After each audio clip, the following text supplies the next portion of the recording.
Assalamualaikum warahmatullahi wabarakatuh. Kami dari kelompok 4, saya Lydia Friwaningsih, Saya Vivi Di Kurnia. Saya Nelsi Ramanda. akan mempresentasikan materi tentang asal mula bahasa Indonesia, proses pengesahan bahasa Indonesia sebagai bahasa persatuan, dan fungsi dari bahasa Indonesia itu sendiri. Nah, untuk materi pertama tentang asal mula bahasa Indonesia. Bahasa Indonesia adalah bahasa resmi Negara Kesatuan Republik Indonesia dan bahasa persatuan bangsa Indonesia. Dari sudut pandang linguistik, bahasa Indonesia adalah sebuah variasi dari bahasa Melayu. Dalam hal ini, dasar yang dipakai adalah bahasa Melayu Riau, tetapi telah mengalami perkembangan akibat penggunaannya sebagai bahasa kerja dan proses pembakuan pada awal abad ke-20. Sampai saat ini, bahasa Indonesia merupakan bahasa yang hidup dan berkembang dengan pengayaan kosakata baru, baik melalui penciptaan maupun melalui penyerapan dari bahasa daerah dan bahasa asing. Pada zaman Kerajaan Sriwijaya, tepatnya abad ke-7 Masehi, bahasa Melayu, yaitu bahasa Melayu kuno, dipakai sebagai bahasa kenegaraan. Hal itu dapat diketahui dari 4 prasasti berusia berdekatan yang ditemukan di Sumatera bagian selatan peninggalan kerajaan tersebut. Prasasti tersebut diantaranya adalah dengan ditemukannya prasasti di Kedukan Bukit Berangka tahun 683 Masehi di Palembang, Talang Tuwo Berangka tahun 684 Masehi di Palembang, Kota Kapur Berangka tahun 686 Masehi di Bangka Barat, dan Karangbrahi Berangka tahun 688 Masehi di Jambi. Prasasti itu bertuliskan huruf Pranagari berbahasa Melayu kuno. Pada saat itu, bahasa Melayu yang digunakan bercampur kata-kata bahasa Sangsekerta. Penemuan prasasti berbahasa Melayu kuno di Jawa Tengah berangka tahun abad ke-9 dan prasasti di dekat Bogor, prasasti Bogor, dari abad ke-10 menunjukkan penyebaran penggunaan bahasa itu di Pulau Jawa.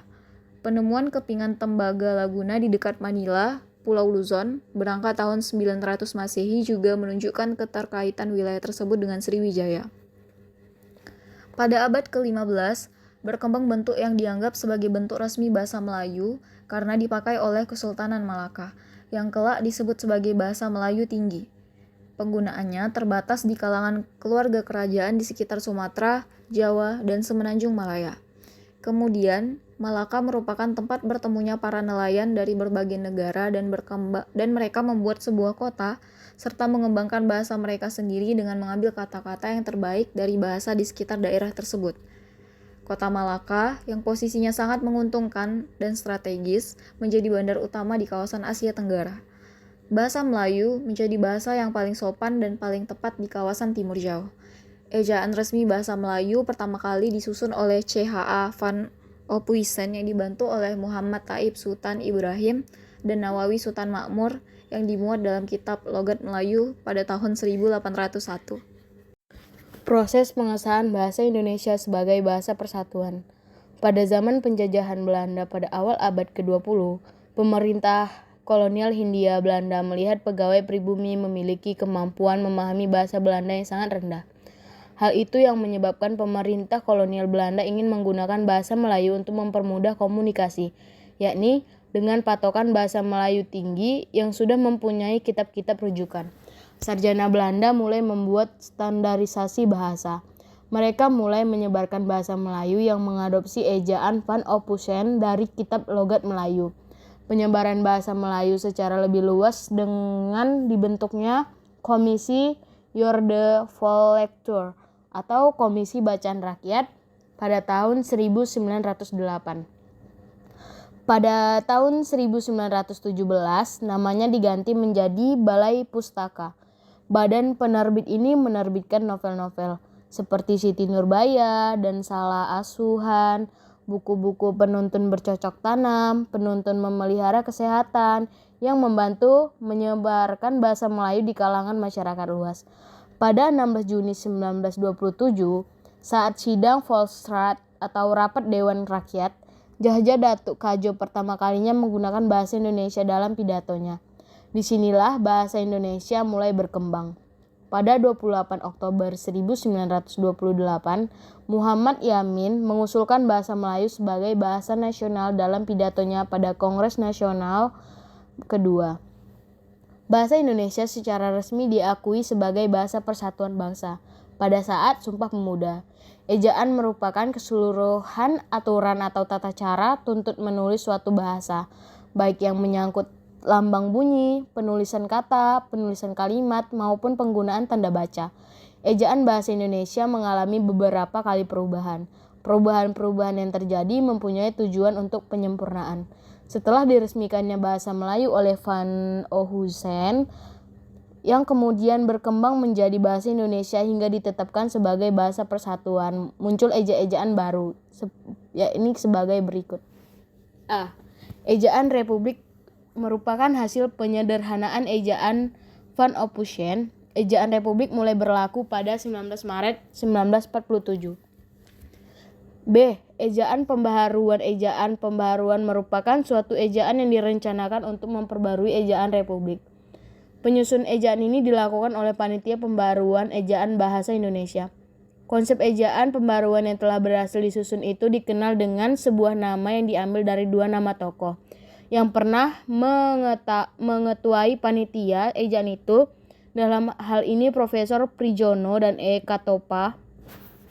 Pada tahun 1957, panitia itu berhasil merumuskan patokan-patokan ejaan baru. Akan tetapi, hasil kerja panitia tersebut tidak pernah diumumkan secara resmi, sehingga ejaan itu pun belum pernah diberlakukan.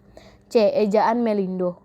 Ejaan Melindo atau Melayu Indonesia merupakan hasil perumusan ejaan Melayu dan Indonesia pada tahun 1959.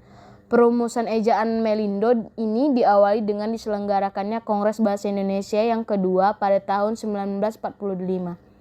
Di Medan, Sumatera Utara, bentuk rumusan ejaan Melindo merupakan bentuk penyempurnaan dari ejaan sebelumnya. Namun, ejaan Melindo ini belum sempat dipergunakan karena pada masa-masa itu terjadi konfrontasi antara negara kita, Republik Indonesia, dengan pihak Malaysia. D. Ejaan yang disempurnakan pada waktu pidato kenegaraan untuk memperingati hari ulang tahun kemerdekaan Republik Indonesia 17 Agustus 1972. Diresmikanlah pemakaian ejaan baru untuk bahasa Indonesia oleh Presiden Republik Indonesia. Dengan keputusan Presiden nomor 57 tahun 1972, ejaan tersebut dikenal dengan nama Ejaan Bahasa Indonesia yang disempurnakan atau EYD. Ejaan itu merupakan hasil dicapai oleh kerja panitia Ejaan Bahasa Indonesia yang telah dibentuk pada tahun 1966. Ejaan Bahasa Indonesia yang disempurnakan ini merupakan penyederhanaan serta penyempurnaan ejaan Suwandi atau Ejaan Republik yang dipakai sejak 1947 Maret. Fungsi bahasa Indonesia.